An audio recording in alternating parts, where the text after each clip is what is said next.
글로벌 경제 이슈에 맞춰 뇌와 AI가 만났습니다. 똑똑한 지식 채널 별다른 이슈입니다. 오늘은 전기차와 관련된 이슈들을 살펴보면서 이게 얼마나 복잡하게 엮여 있고 어디에 다 AI가 숨어 있는지를 한번 살펴보도록 할게요. 알고 계셨나요? 전기차가 사실은 내연기관 자동차보다 먼저 발명이 됐었어요. 그런데 이렇게 널리 퍼지지는 못했죠.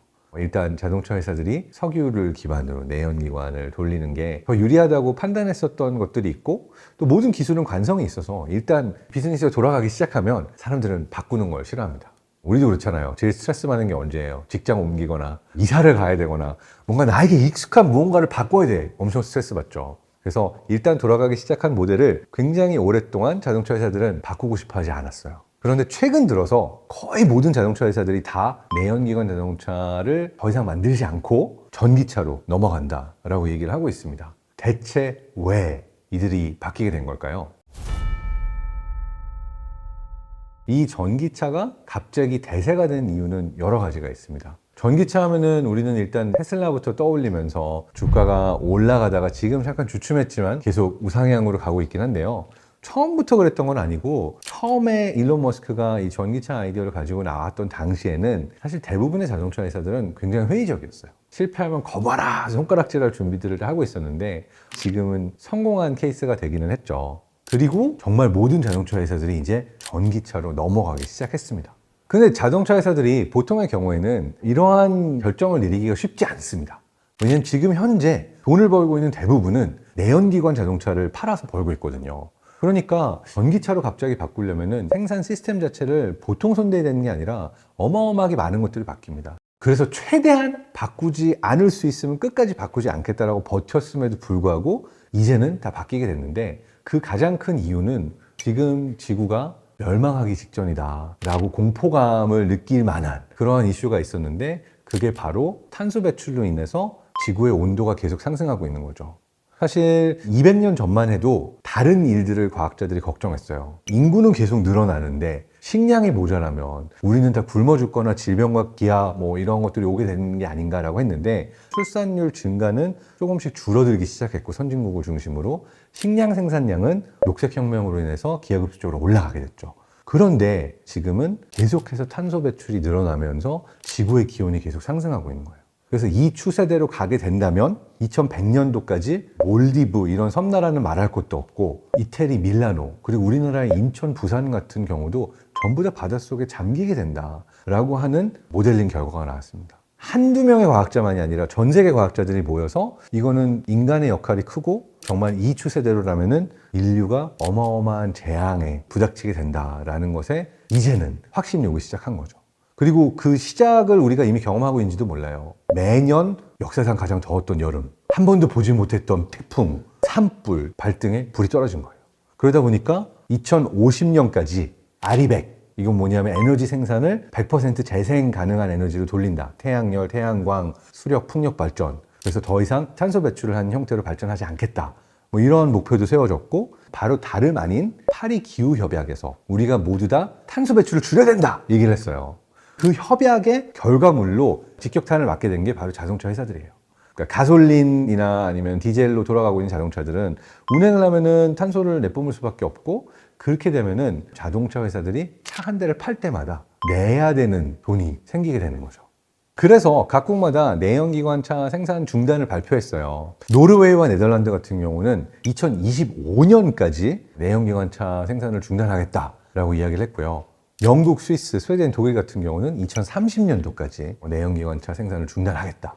일본 같은 경우는 2035년, 스페인과 프랑스 같은 경우는 2040년. 각국마다 다르긴 하지만 전반적인 트렌드는 이제는 다 전기차로 간다. 그러니까 대세가 됐어요. 자, 이 과정에서 우리가 이제 배터리 전기차가 과연 더 친환경적인가 라고 생각을 하게 되면은 꼭 그렇지는 않아요. 자동차가 달릴 때는 탄소 배출이 없기는 하죠. 근데 문제는 그 자동차에 배터리가 들어가잖아요. 배터리도 충전을 해야 되잖아요. 그러면은 이 배터리를 생산하는데, 그리고 전기를 생산해가지고 배터리를 충전을 해야 되겠죠. 근데 이 모든 과정에서 굉장히 많은 양의 탄소가 발생을 합니다. 탄소를 엄청 많이 사용해가지고서는 전기를 생산하게 되면 사실 이건 의미가 없는 거라서 전기 생산도 친환경적으로 해야 되고 자동차의 경우에도 이 최대한 탄소 배출량을 줄인 형태로 가야 된다라고 모두가 동의를 한 거죠. 그 외에도 몇 가지 문제가 있는데 일단은 배터리 안에 들어가게 되는 히토류 종류, 그러니까 리튬이라든지 코발트 이런 걸 없이는 배터리 자체가 작동하기가 어렵거든요. 근데 이러한 리튬이나 코발트를 광산에서 채취하고 그 다음 정제하는 과정에 있어서도 굉장히 많은 환경오염이 일어나고 탄소 배출이 일어나기도 하고요. 더 큰 문제의 경우는 이 생산량의 대부분을 중국이 장악하고 있습니다. 그러니까 어떻게 보면은 유럽이나 이제 여러 국가들이 너희는 이제 전부 전기차로 간다. 그럼 배터리 생산도 깨끗하게 해야지. 그랬더니 그건 우리가 안 하고 다 중국에서 하니까 괜찮아. 라고 얘기를 하고 있는 거죠. 그러니까 어떻게 보면은 더러운 일은 딴 쪽에 시키고 나는 깨끗해? 이러면서 더러운 데서 사오는 그러한 형태로 지금 비즈니스를 하고 있다라고도 볼 수가 있습니다. 또 하나가 있어요. 폐배터리 역시 친환경적이지 않아요. 그 안에도 굉장히 많은 오염물질들이 있어서 우리가 배터리를 그냥 폐기할 수 있는 게 아니라 이 역시도 환경오염을 초래할 수 있는 굉장히 또 심각한 문제가 됩니다. 그렇다면 이러한 부분을 어떻게 이제 해결할 수가 있을까요? 사실은 약간의 패러다임 변화가 필요해요.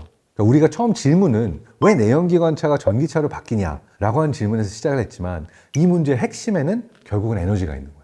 이게 단순히 자동차가 내연기관에서 전기차로 바뀌는 게 아니라 그 이면에 전기 생산, 그 다음에 생산된 전기를 또 어딘가로 옮기기 위해서는 또 다른 저장 장치가 필요하잖아요. ESS라고 그래서 Energy Storage System이라고 이제 약자로 부르는 ESS도 굉장히 중요한데 이건 대규모로 내가 지금 사용하지 않지만 나중에 사용하게 될 에너지를 저장해 놓는 장치들, 큰 용량의 배터리들을 이야기하고 있기도 해요. 그리고 이 시스템에서 시작하게 되면은 지금 현재 이제 전기가 생산이 된 다음에 어떤 망을 통해서 각 가정과 기업에 공급이 되고 있는지 이 부분도 살펴봐야 되거든요. 그래서 사실 우리가 이제 퍼스트 펭귄이라고 부르는 제일 먼저 전기차 시장에 뛰어들어서 성공 모델을 남겼던 테슬라의 경우에는 사실 우리는 자동차 비즈니스를 하려고 한 것이 아니다라는 이야기를 남기기도 했어요.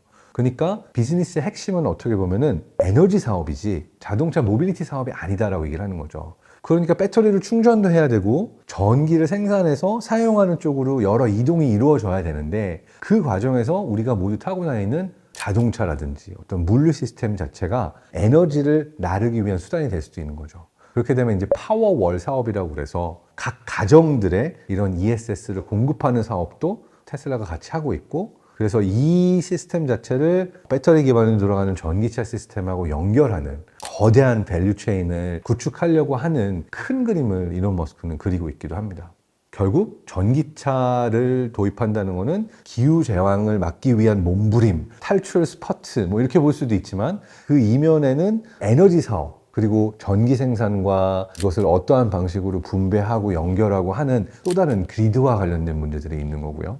그래서 이 모든 것들이 사실은 연결되어 있다는 것이 되게 흥미롭다고 할 수 있습니다. 그래서 단순히 전기차는 그냥 전기차를 바꾼다 이 정도가 아니라 그 뒤에는 어떠한 방식으로 전기 생산을 하고 전기 공급을 하고 각 가정에 있는 전기 시스템, 기업에서 사용하는 공장에서 사용하는 전기 시스템 이 모두를 연결하는 망은 어떤 형태로 구축해야 되는가라고 하는 또 다른 혁신이 숨어 있기도 한 거죠.